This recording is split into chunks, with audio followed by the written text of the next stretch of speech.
मैं इस बेशर्म इंसान को यह चीज बताना चाहता हूं, इस दाढ़ी वाले जिन्ना को, कि 2002 में जब हज का लाइव प्रसारण हो रहा था तब इसको कोई दर्द नहीं हुआ। मेरे देश के प्रधानमंत्री, मुख्यमंत्री, जितने भी ये सेक्युलर, जो स्यूडो सेक्युलर लोग थे, जितने भी ये चाटुकार लोग थे, जितने भी ये माइनॉरिटी अपीजमेंट करते थे, तमाम चीफ मिनिस्टर्स, तमाम प्राइम मिनिस्टर जब टोपी लगाकर वहां पर इफ्तारी के लिए जाते थे, वो लॉजिकल है। जब ऐसे लोग, मुलायम सिंह जैसे लोग ऐसे हाथ खड़े होकर नमाज आंख बंद करके, और केजरीवाल जैसे लोग आंख बंद करके टोपी लगा के ऐसे नमाज पढ़ते हैं जैसे तो एक मुस्लिम भी नहीं पढ़ता, वो सेक्युलर है। मतलब उसमें माइनॉरिटी अपीजमेंट उनको नजर नहीं आता। लेकिन एक व्यक्ति, एक प्रधानमंत्री, जब इस देश में, जिसके ऊपर यह देश टिका हुआ है, जिसको हिंदू समाज सबसे ऊपर मानता है, उस भगवान की, मर्यादा पुरुषोत्तम राम का जन्मोस्थान यानी कि घर, यानी कि मंदिर बनाने की बात हो रही है और उसका नींव रखने की बात है, उस पर इस देश के प्रधानमंत्री ना जाएं, क्यों? वो प्रधानमंत्री हैं, वो कर्म से प्रधानमंत्री जरूर हैं, इसमें कोई दो राय नहीं है, लेकिन वो धर्म से हिंदू हैं। आपको ये चीज शायद सुनने में बुरी लगती होगी, लेकिन लगती रहे, आपको इस चीज से कोई फर्क इस देश को नहीं पड़ता। और इस देश के कॉन्स्टिट्यूशन की जो ओरिजिनल कॉपी है, द कॉन्स्टिट्यूशन ऑफ इंडिया, उस पर तो मर्यादा पुरुषोत्तम भगवान श्री राम की तस्वीर है, उस पर तो स्वास्तिक का चिन्ह है, उससे तो आपको कोई दिक्कत होनी ही नहीं चाहिए। इस देश में तो सेक्युलरिज्म हमेशा से ऐसे ही रहा है। सर, ये जो प्राइम टाइम में शो लाते हैं रवीश कुमार, वो इस तरीके की बातें क्यों करते हैं? क्या इन्हें खुशी नहीं है राम मंदिर बनने की? जो ये कहते हैं कि 5 ही राफेल आए और 5 ही तारीख को त्यारा 370 हटाई गई और 5 ही तारीख को भूमि पूजन हो रहा है। मुझे लगता है कि सबसे पहले तो अगर रवीश कुमार की बात करें तो हम बेकार ही उन पर समय बर्बाद कर रहे हैं। इस समय वो बिल्कुल भी क्रेडिबिलिटी वाली सिचुएशन में रह नहीं गए हैं। उनके जिस तरह से मानसिक दिवालियापन आपने देखा होगा, शायद वो रिपोर्ट जिस दिन वो कर रहे थे, जिसकी आप बात कर रहे हैं, उनकी भाषा आज से पहले मैं भी समझता था कि वो ज़रूर थोड़ा बहुत मतलब इंटेलेक्ट लेवल पर कहीं हैं। मतलब वो इतना ज़्यादा फ्रस्ट्रेट हो गए हैं, उनको इतना ज़्यादा फ्रस्ट्रेशन है इस चीज़ से कि वो इस तरह की बात कर रहे हैं। मतलब आप ऐसी बातें कर भी कैसे सकते हो? आप मतलब हिंदू हो भी कि नहीं? और दूसरी एक और चीज, 5 तारीख का इतना बड़ा इशू बनाना कि 5 तारीख को 5 रफेल आए, 5 को ये हो रहा है, 5 5 5, मतलब क्या? मतलब क्या हो क्या गया है? मुझे ऐसा लगता है कि किसी ज्योतिष ने उनको ये बता दिया है कि ये जो 5 का जो फेर है मोदी जी को बहुत दूर तक लेकर जाने वाला है। वो 24 के बाद 29 में भी प्रधानमंत्री बनने वाले हैं, तो वो इस बात की फ्रस्ट्रेशन को पचा नहीं रहे हैं। मुझे लगता है शायद 2 ड्रिंक ज़्यादा ले लिए होंगे उस दिन, फ्रस्ट्रेशन में बहुत ज़्यादा दिक्कत रही होगी। बट इस तरह की रिपोर्टिंग एटलीस्ट उनसे एक्सपेक्टेड नहीं है, क्योंकि जिस तरह से वो एकदम ऐसा लग रहा था जैसे कोई बेसहारा इंसान चिल्लाता है, चीखता है, उसको दर्द हो रहा है। मतलब उनको दर्द हो रहा है, वो बताना चाह रहे हैं जनता को कि मैं नहीं चाहता रफेल आए, मैं नहीं चाहता राम मंदिर बने, लेकिन ये सब हो रहा है। मेरी 2014 से लेकर अभी तक की इतनी घटिया रिपोर्टिंग्स, वन साइडेड रिपोर्टिंग्स के बावजूद भी ये सरकार नहीं गई और अच्छे काम करती जा रही है। मुझे बड़ा दुख है, कृपया करके कुछ करो, मुझे मदद करो। जैसे भीख मांगता इंसान, उस तरह की चीजें वो कर रहे थे, लेकिन उससे कुछ अब होने वाला नहीं है। देश बदल रहा है। जो चाटुकारिता की पराकाष्ठा ने आपने पार की थी प्राइम मिनिस्टर्स ऑफिस में एनडीटीवी को शुरुआत करके, मतलब इनकी ऑफिस पार्टी, जब वो लॉन्च पार्टी होती है वो तो प्राइम मिनिस्टर्स ऑफिस में हुई थी। आप इमेजिन करिए ये कितने बड़े चाटुकार रहे होंगे।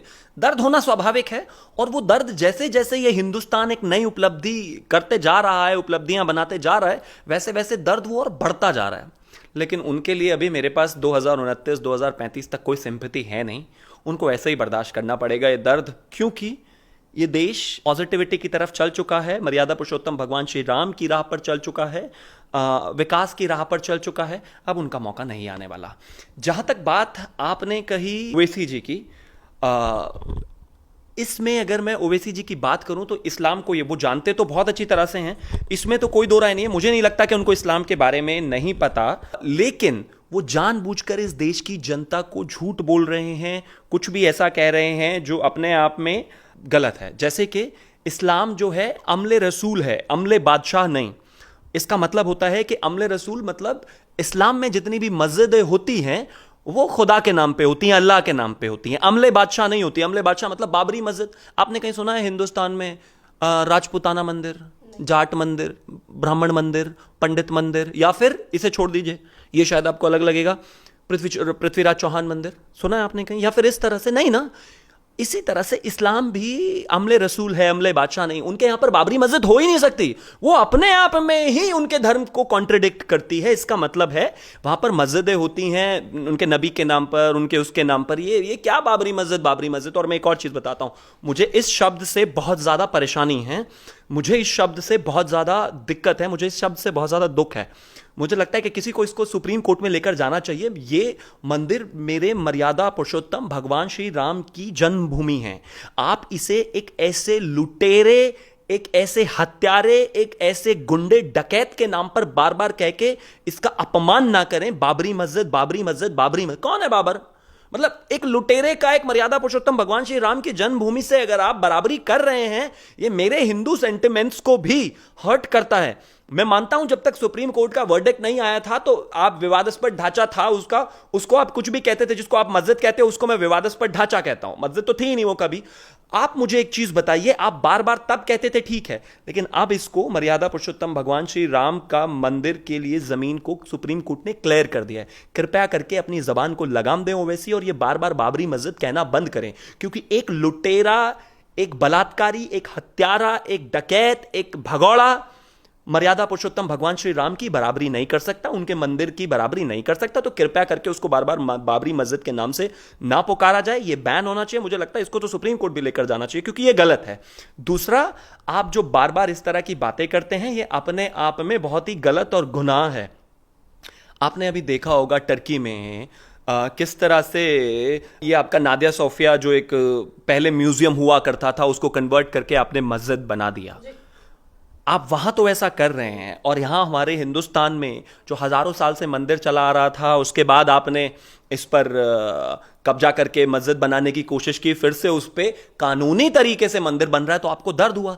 इस देश में जितने जो ये लिबरल और इतने ये ड्रामेबाज और इतने झूठे और मक्कार लोग, जब मस्जिद को तोड़, मस्जिद टूटी थी और उसके बाद ये राम मंदिर अभी निर्माण हुआ है, तो कितनी लोगों ने बकवास की है, और किसी ने भी टर्की के बारे में एक जवाब नहीं बोला है। म्यूजियम जो चलता आ रहा था, फंक्शनल था, उसको हटाकर वहां पर मस्जिद बना दी, और उसके बाद वहां पर एक मतलब एक क्या बोलते हैं उसको, एक मूवमेंट चला रहे हैं वो बार बार। मतलब ये तो अपने आप में खिलाफत मूवमेंट चला रहे हैं, और भी चीजों को मस्जिदों में कन्वर्ट करने की बात कर रहे हैं।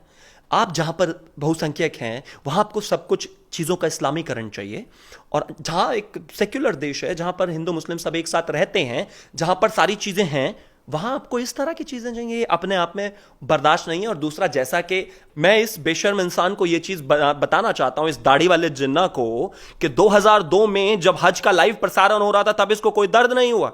मेरे देश के प्रधानमंत्री, मुख्यमंत्री, जितने भी ये सेक्युलर, जो स्यूडो सेक्युलर लोग थे, जितने भी ये चाटुकार लोग थे, जितने भी ये माइनॉरिटी अपीजमेंट करते थे, तमाम चीफ मिनिस्टर्स, तमाम प्राइम मिनिस्टर जब टोपी लगाकर वहां पर इफ्तारी के लिए जाते थे, वो लॉजिकल है। जब ऐसे लोग, मुलायम सिंह जैसे लोग ऐसे हाथ खड़े होकर नमाज आंख बंद करके, और केजरीवाल जैसे लोग आंख बंद करके टोपी लगा के ऐसे नमाज पढ़ते हैं जैसे तो एक मुस्लिम भी नहीं पढ़ता, वो सेक्युलर है। मतलब उसमें माइनॉरिटी अपीजमेंट उनको नजर नहीं आता। लेकिन एक व्यक्ति, एक प्रधानमंत्री, जब इस देश में, जिसके ऊपर यह देश टिका हुआ है, जिसको हिंदू समाज सबसे ऊपर मानता है, उस भगवान की, मर्यादा पुरुषोत्तम राम का जन्मस्थान यानी कि घर, यानी कि मंदिर बनाने की बात हो रही है, और उसका नींव रखने की बात है, उस पर इस देश के प्रधानमंत्री ना जाएं। क्यों? वो प्रधानमंत्री हैं, वो कर्म से प्रधानमंत्री जरूर हैं, इसमें कोई दो राय नहीं है, लेकिन वो धर्म से हिंदू हैं। आपको ये चीज शायद सुनने में बुरी लगती होगी, लेकिन लगती रहे, आपको इस चीज से कोई फर्क इस देश को नहीं पड़ता। और इस देश के कॉन्स्टिट्यूशन की जो ओरिजिनल कॉपी है, द कॉन्स्टिट्यूशन ऑफ इंडिया, उस पर तो मर्यादा पुरुषोत्तम भगवान श्री राम की तस्वीर है, उस पर तो स्वास्तिक का चिन्ह है, उससे तो आपको कोई दिक्कत होनी ही नहीं चाहिए। इस देश में तो सेक्युलरिज्म हमेशा से ऐसे ही रहा है। 1947 में जब कॉन्स्टिट्यूएंट असेंबली की शुरुआत हुई थी, तो सरोजिनी नायडू ने सबसे पहले खड़े होकर वंदे मातरम गाया था। सरोजिनी नायडू कौन थे? हिंदू तो नहीं थे, उन्होंने वंदे मातरम गाया था, जिसको ओवैसी को गाने में दर्द होता है। तो आप कहेंगे कि यह भी सेक्युलर नहीं है। इस देश में जो सेक्युलरिज्म है वो पहले से ही है।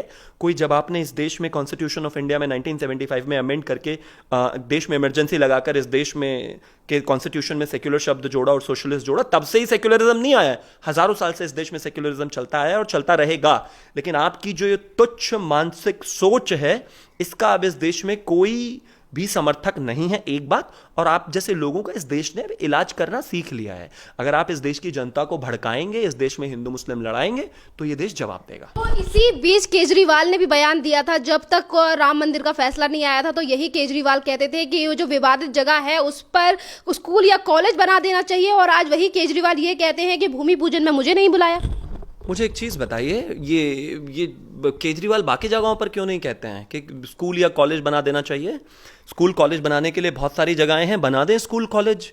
कोविड में किस तरह की परफॉर्मेंस रही है हमने देखा है इनका। ये बहुत ज़्यादा ढिंडोरा पीटते थे, हमने स्वास्थ्य में इतना अच्छा काम किया, हमने ये किया, हमने वो किया। कोविड में आपने देखा क्या हाल था, जब तक अमित शाह जी नहीं आए मैदान में तब तक कुछ नहीं कर पाए। और जहां तक राम मंदिर के इन्विटेशन की बात है, इन्विटेशन का जहां तक सवाल है, मैं तो कहता हूं ऐसे अधर्मी लोगों को बुलाना ही नहीं चाहिए।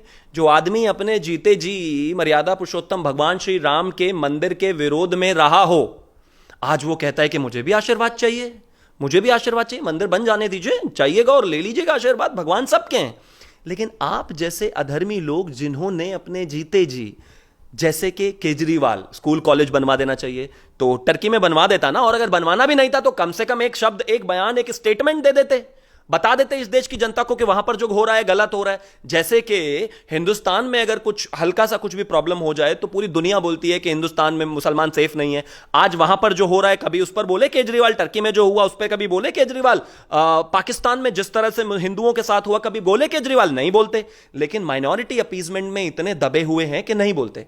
आप जैसे लोग, जिन लोगों ने कार सेवकों पर गोली चलवाई हो, चाहे वो मुलायम सिंह यादव हो, जिन लोगों ने ढांचा टूटा था उसके ऊपर कहा हो कि ये गलत हुआ हो, जिन लोगों ने उनको गोली चलवाने के साथ साथ जेल में डलवाने का काम किया हो, चाहे उसके बाद सरकारें डिस्टेबल करने का काम किया हो, चाहे राम मंदिर को गलत बताया हो, चाहे ये कहा हो कि स्कूल बनवा दीजिए, चाहे ये कहा हो कि हॉस्पिटल बनवा दीजिए, चाहे ये कहिए राम काल्पनिक थे, इस तरह की जितनी भी बातें की थी, मेरी इस देश की सरकार से गुजारिश है कि ऐसे नास्तिक व्यक्तियों को तो बिल्कुल नहीं बुलाया जाए। हमें डर जो भगवान को नहीं मानते उनसे नहीं है, हमें डर उनसे है जो फर्जी जनेऊ और माथे पर तिलक लगा के आते हैं। क्योंकि यही मीर जाफर हैं इस देश के।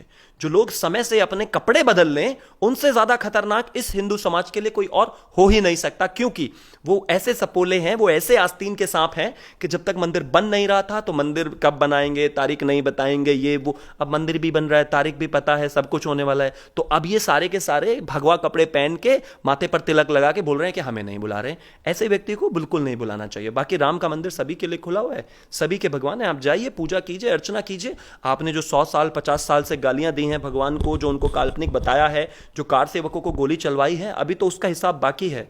राम सबका हिसाब बराबर करेंगे। वो एक ऐसे मर्यादा पुरुषोत्तम है, वो तो कभी मतलब इस चीज में रहे ही नहीं। मेरा सिर्फ इतना मानना है कि जितने भी ये लोग हैं, अभी तो इनको और भी आगे भरना पड़ेगा। जब बोल रहे थे तब तो नहीं सोचा ये, तब तो लगता था कि मंदिर कभी बनेगा ही नहीं। अब बन रहा है तो अपने पापों का प्रायश्चित कीजिए, जब बन जाएगा जाइए, पूजा अर्चना कीजिए, मत्था रगड़िए दिन रात, शायद आपके पापों की पूर्ति हो जाए।